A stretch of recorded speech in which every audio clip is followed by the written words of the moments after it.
देखिए, मुंबई एक ऐसा शहर है जो कभी सोता नहीं है, राइट? इसकी जगमगाती रोशनी और हमेशा चलती हुई जिंदगी के पीछे ना कुछ ऐसे राज छुपे हैं जो किसी की भी नींद उड़ा सकते हैं। आज के इस एक्सप्लेनर में हम एक ऐसी ही खौफनाक कहानी की गहराई में जाएंगे।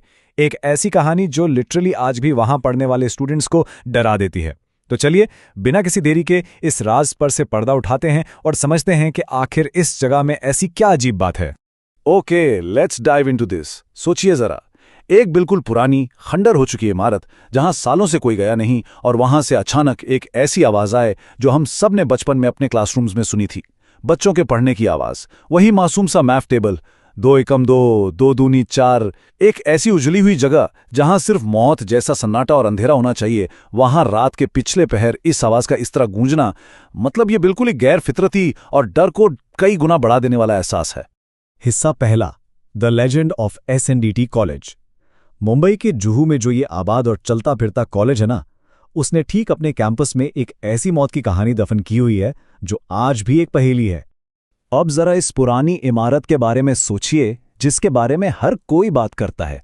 एक तरफ वहां एक नया कैंपस है जहां जिंदगी है, पूरी चहल पहल रहती है, और ठीक दूसरी तरफ इसके बराबर में ये खंडर हो चुका ढांचा खड़ा है, झाड़ियों से बुरी तरह घिरा हुआ, मोटे मोटे मकड़ी के जालों से ढका हुआ और जंग लगे दरवाजों के साथ। इस डिकेइंग जगह को नए कैंपस से बिल्कुल सील कर दिया गया है, और ठीक यही वो लॉक्ड अवे जगह है जहां से ये पूरा खौफनाक सिलसिला शुरू होता है।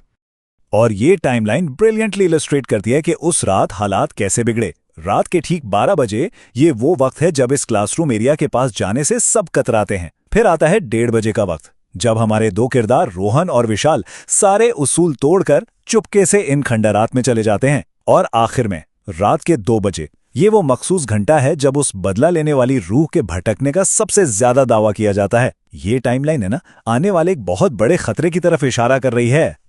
हिस्सा दूसरा, द स्केप्टिक्स डेयर। यहां एंट्री होती है 20 साल के रोहन की, जो भूत प्रेतों को बिल्कुल नहीं मानता था। उसने अपने दोस्तों की वार्निंग पर हंस दिया और आधी रात को वहां जाने का चैलेंज एक्सेप्ट कर लिया। तो वक्त आ गया था इस चैलेंज को पूरा करने का। रोहन और उसका करीबी दोस्त विशाल सिर्फ फ्लैशलाइट्स के सहारे उस पुरानी इमारत के घुप अंधेरे कॉरिडोर्स में आगे बढ़ने लगे। बाहर की रोशनी तो वहां थी ही नहीं। वहां का सन्नाटा मतलब लिटरली इतना भारी था कि हर बढ़ते हुए कदम के साथ उन्हें सिर्फ और सिर्फ अपने दिल की तेज धड़कनें सुनाई दे रही थी। वहां की चुप्पी में ही एक क्रीपिंग ड्रेड था जो उन पर हावी हो रहा था। हिस्सा तीसरा, द मैथ टीचर्स क्लासरूम। चलते चलते दोनों दोस्त जब इस मखसूस क्लासरूम के करीब पहुंचे तो हवा अचानक इतनी सर्द हो गई थी जैसे वो किसी फ्रीजर के ठीक बाहर खड़े हों। अब देखिए, डर का ग्राफ कैसे स्टेप बाय स्टेप ऊपर जाता है। पहले उन्हें एक बिल्कुल खाली कमरा मिलता है जहां सिर्फ टूटी फूटी मेजें हैं। फिर अचानक एक औरत की गुस्से भरी आवाज आने लगती है जो लगातार वही मैथ की टेबल्स पढ़ रही है। उसके ठीक बाद एक जोरदार थप्पड़ की आवाज आती है जैसे किसी ने किसी को फिजिकली हिट किया हो, और आखिर में बहुत से बच्चों के जोर जोर से रोने की चीखें। रोहन, जो इसको शुरू में एक प्रैंक समझ रहा था ना, उसकी ये सोच इन चीखों के साथ बिल्कुल चूर चूर हो गई। So the crucial point is, ठीक उस वक्त जब उनकी जान सूख रही थी, उनकी नजर दीवार पर लगे उस धूल भरे ब्लैक बोर्ड पर गई।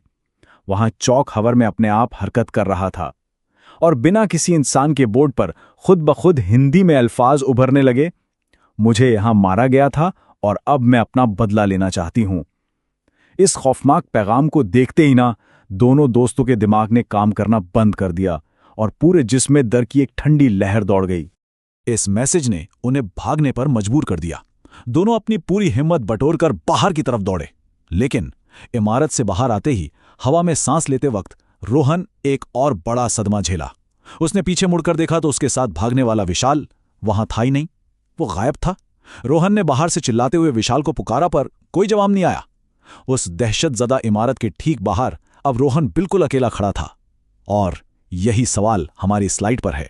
आखिर अब रोहन क्या करेगा? हिस्सा चौथा, द घोस्टली इनकाउंटर। बाहर आते ही बिजलियां कड़कने लगी और रोहन ने देखा कि विशाल बाहर नहीं बल्कि अंदर फर्स्ट फ्लोर की एक बंद खिड़की पर फंसा मदद के लिए चीख रहा है। अब रोहन अपने दोस्त को पीछे मरने के लिए तो छोड़ नहीं सकता था, है ना? उसने मौत सामने जानते हुए भी दोबारा उस अंधेरी इमारत में कदम रखा। वो सीधा उसी मैथ स्टैंड्स की आवाजों की तरफ चला। और जब उसने उस कमरे के अंदर देखा, वो सचमुच रॉन्ग्स खड़े कर देने वाला मंजर था। विशाल जमीन पर बेहाल बैठा था, इंतहाई डर की हालत में होश खो चुका था और बस रोते हुए लगातार मैथ के टेबल्स किसी अजीब सी एंटिटी को सुना रहा था। Now what's really interesting about this slide is उस रूह का डरावना हुलिया। उस औरत ने एक काली साड़ी पहनी हुई थी जिस पर बरसों की मिट्टी जमी थी। हाथ में एक डंडे जैसी छड़ी थी, बाल बिखरे हुए थे, लेकिन सबसे ज्यादा खौफनाक था उसका चेहरा। खाल पूरी तरह गल चुकी थी और चेहरा फूला हुआ था, और उसकी आंखें कंप्लीटली सफेद थीं। उन सफेद आंखों में देखना लिटरली मौत का सामना करने जैसा था। आहट सुनकर उस रूह ने विशाल से ध्यान हटाया और आहिस्ता आहिस्ता अपनी पूरी गर्दन रोहान की तरफ घुमाई। उसकी उन बिना पुतलियों वाली सफेद आंखों ने सीधा रोहान को देखा और वो एक पागल की तरह मुस्कुराते हुए अपनी छड़ी लेकर रोहान की तरफ आगे बढ़ने लगी। इस बेहद करीबी इनकाउंटर से रोहान का दिमाग सुन्न हो गया। वो पागलपन में अपनी जान बचाने वहां से भागा, लेकिन अंधेरे में सीढ़ियों पर उसका पैर बुरी तरह फिसल गया और नीचे गिरते ही वो बेहोश होकर अंधेरे में खो गया। हिस्सा 5वां, द ईरी पर्सपेक्टिव शिफ्ट। जब रोहन की आंख खुली तो वो विशाल के फ्लैट में था, मगर ठहरिए, यहां एक ऐसी नफ्सियाती उलझन आने वाली थी जो शायद उस भूत से भी ज्यादा डरावनी है। जरा इस माइंड बेंडिंग ट्विस्ट को गौर से सुनिए। रोहन को पुख्ता यकीन था कि वो अकेला बिल्डिंग से निकला और उसने विशाल को खिड़की पर फंसे देखा था, मगर विशाल की हकीकत बिल्कुल मुख्तलिफ थी। विशाल का कहना था कि वो पहले अकेला बाहर निकल आया था और उसने खुद रोहन को उस खिड़की पर दर्द और डर में चिल्लाते हुए देखा था। It's like a psychological glitch. इसका मतलब साफ था कि उस रूह ने इन दोनों दोस्तों के दिमाग की रियलिटी ही मैनिपुलेट कर दी थी। उनकी नजरों को इस कदर धोखा दिया कि दोनों अपने दिमाग में एक ही वक्त पर दूसरे को तकलीफ में बचा रहे थे। एक्चुअली असल कहानी ये थी कि विशाल उस हाल में दोबारा अकेले अंदर नहीं गया था।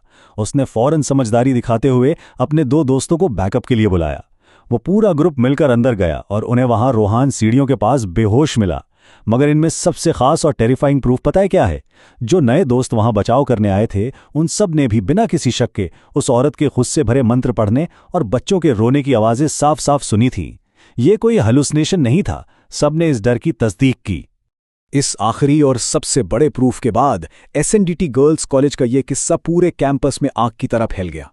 ये कॉलेज आज भी कंप्लीटली एक्टिव है, हजारों बच्चियां वहां मौजूद हैं, लेकिन आज की पीढ़ी भी इस लेजेंड से वैसे ही डरती है। जैसे ही रात के ये 12 बजते हैं ना, किसी में हिम्मत नहीं होती कि वो इन असूलों को तोड़े। आज भी लगता है जैसे वो पुरानी क्लास और वहां भटकती वो रूह अपने किसी नए शिकार का इंतजार कर रही है। सो इस पूरे एक्सप्लेनर के आखिर में हमारे सामने एक अजीब सा सवाल खड़ा होता है, क्या वाकई कुछ खास जगहों की दीवारों में वहां मरने वालों की अजियत और पुरानी यादें हमेशा के लिए कैद होकर रह जाती हैं? या फिर डर इतनी बड़ी ताकत है कि वो हमारी रियलिटी को ही तोड़-फोड़ देता है और हम भ्रम में जीने लगते हैं? इन सवालों पर जरूर गौर कीजिए, क्योंकि हमारी दुनिया में ऐसे बहुत से राज अभी भी अनसुलझे हैं। एक नए राज के साथ फिर मिलेंगे।